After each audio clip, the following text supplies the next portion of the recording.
శ్రీ లక్ష్మీ సమేత దామోదర స్వామినే నమః. అందరికీ నమస్కారం అండి.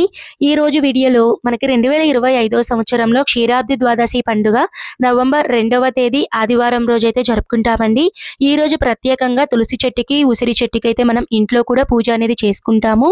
ఇంట్లో చాలా తేలికైన పద్ధతిలో పూజ ఎలా చేసుకోవాలి, విధి విధానాలు, ఈ రోజు చాలా రోజుల నుంచి వివాహం ఆలస్యం అవుతున్న వాళ్ళు, జాతకరీత్యా ఏదైనా సరే దోషాలతో బాధపడుతున్న వాళ్ళు ఈ రోజు నేను చెప్పేటువంటి ఈ ఒక్క పరిహారాన్ని కనుక చేస్తే మీకు శీఘ్రంగా వివాహం అనేది జరుగుతుందండి.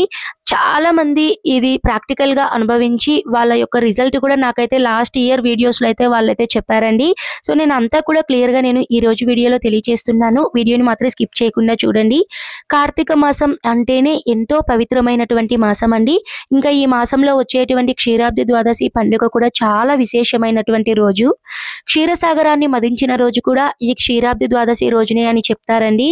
ఈ రోజు విష్ణుమూర్తి అంటే ఉసిరి చెట్టుకి, తులసి చెట్టుకి వివాహం అనేది జరిపిస్తారు. ఇప్పుడు పూజా విధానం అన్నీ కూడా నేను క్లియర్ గా తెలియచేస్తానండి. ఈ రోజు తప్పకుండా ఉసిరి దీపారాధన అనేది చేయాలండి. ప్రత్యేకంగా ఉసిరి చెట్టుకే ఎందుకు చేయాలండి అంటే, ఉసిరి చెట్టు అంటే సాక్షాత్తు విష్ణు స్వరూపం అండి. అందుకని ఈ రోజున ఉసిరి దీపారాధన చేయాలి.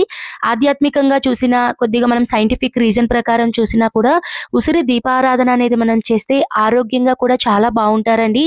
ఉసిరి దీపం అనేది వెలుగుతున్నంత సేపు ఆ గాలిని పీల్చినా కూడా ఎవరికైనా సరే బ్రీతింగ్ ప్రాబ్లమ్స్, లంగ్స్ లో ఏదైనా ప్రాబ్లం ఉన్న వాళ్ళు కూడా పూర్తిగా ఆరోగ్యవంతులు అవుతారు అని కూడా ఒక నమ్మకం అండి. ఈ రోజైతే పూజలో ప్రత్యేకంగా మీరు స్వామివారికి సంబంధించినటువంటి శంకుచక్ర దీపారాధనలు, అలానే రంగులతో అంటే పిండితో మీరు స్వామివారికి సంబంధించినటువంటి దీపాలు ఇవన్నీ కూడా మీరు అలంకరణ అనేది చేసుకోవచ్చండి. ముందుగా అయితే క్షీరాబ్ది ద్వాదశి రోజున ఉదయాన్నే తలస్నానం చేసుకొని ఇంటిని మీరు రంగవల్లికలతో శుభ్రంగా నీట్గా అయితే పూజ అంతా మీరు ప్రిపరేషన్ అనేది చేసుకోవాలండి.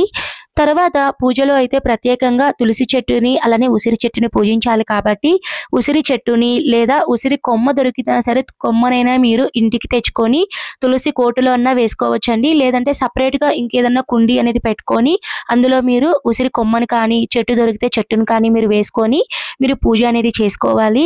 చక్కగా తులసీదేవికి అలానే ఉసిరి చెట్టుకి పసుపు, కుంకుమలు, పుష్పాలు, గంధం బొట్లతో అలంకరణ అనేది చేసుకోవాలండి.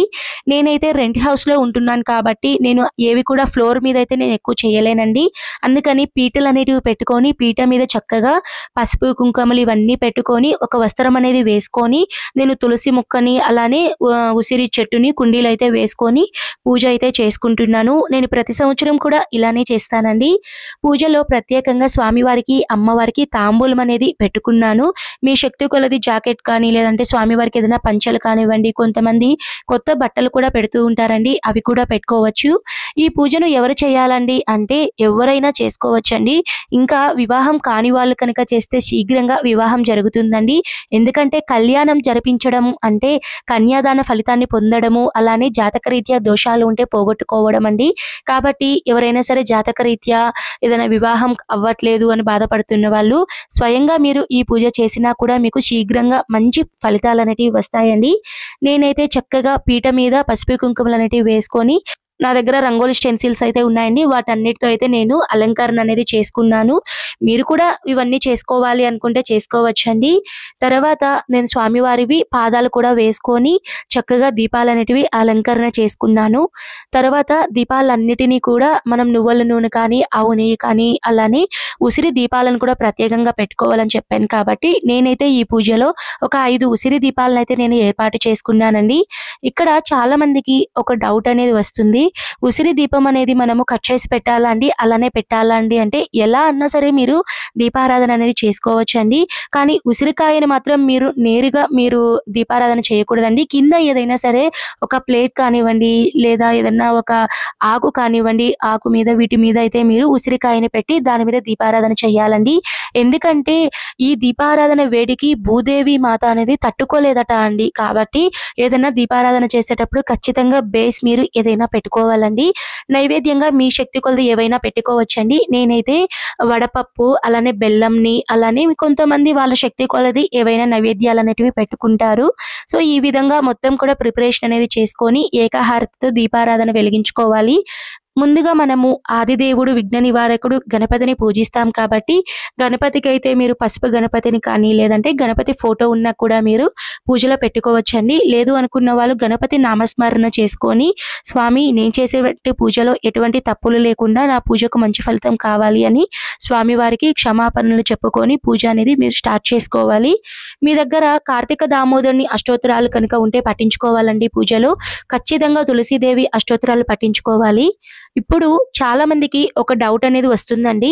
మా ఇంటి ఆనవాయితీ ప్రకారం మాకు తులసీదేవి అంటే తులసి చెట్టు పెట్టుకునే ఆనవాయితీ లేదండి. మరి మేము పూజ ఎలా చేసుకోవాలండి అంటే, పర్లేదండి, మీ ఇంట్లో కనుక లక్ష్మీనారాయణుల ఫోటో ఉన్నా లేదా విష్ణు స్వరూపమైనటువంటి వెంకటేశ్వర స్వామి, లక్ష్మీదేవి ఫోటో ఉన్నా కూడా మీరు చక్కగా పెట్టుకొని లక్ష్మీదేవిలో మీరు తులసి మాతగా భావించి మీరు పూజ అనేది చేసుకోవచ్చండి. నాకు తెలిసి ప్రతి ఒక్కరి ఇంట్లో కూడా తులసి అమ్మవారు అయితే ఉంటారండి. లేకపోతే మీరు ఈ విధి విధానాన్ని అయితే మీరు పాటించవచ్చు. చక్కగా పూజలో అయితే మనకి కార్తీక పురాణం పుస్తకం అనేది ఉంటుందండి. అందులో మనకి క్షీరాబ్ది ద్వాదశి పూజా విధానం కూడా ఉంటుంది.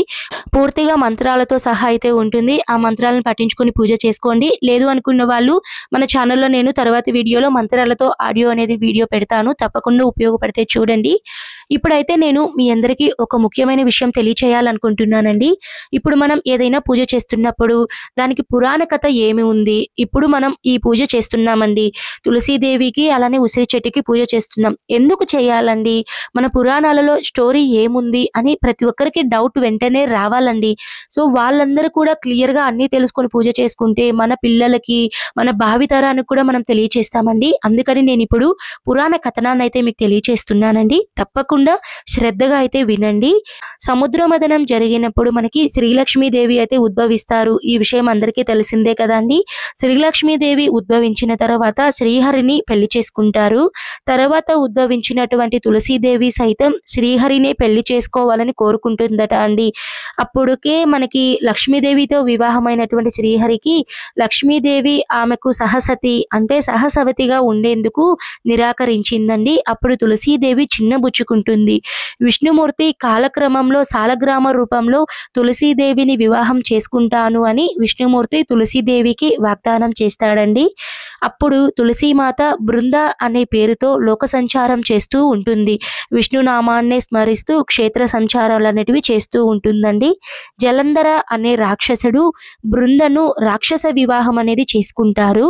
కానీ తులసీమాత మాత్రం ఆ అసురునికి లొంగకుండా అసాధ్యవతిగా ఉంటుందట అండి.